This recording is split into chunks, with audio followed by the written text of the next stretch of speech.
Hello mga ka-reels! Gagawa ako ngayon ng kasaba cake.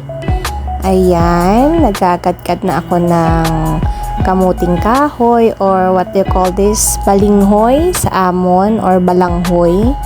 Ayan, daming tawag dyan. Kadkad na ako, kod-kod. Ito lang yung pinakamahirap na part talaga paggawa ng kasaba, pagkod-kod ng balinghoy. Pero okay lang kasi masarap naman pag kinain mo na. Ayan.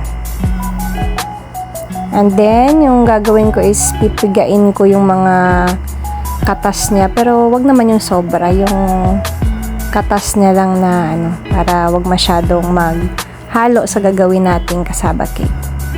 Ayan, konting piga lang.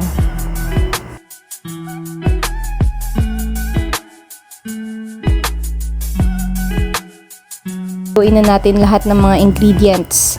Yung condense, yung evaporated milk, yung coconut, yung melted na butter, at nag-add din ako ng asukal dyan na konti.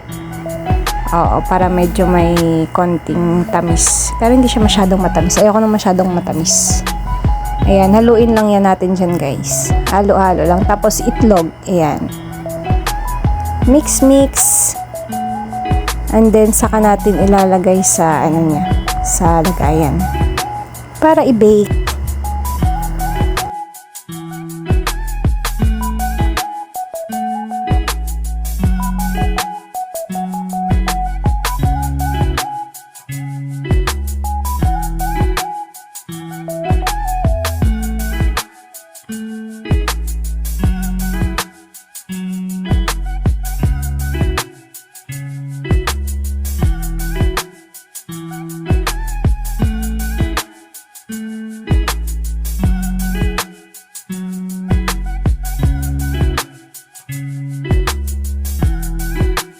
Lagyan ko na po yan ng topping sa taas.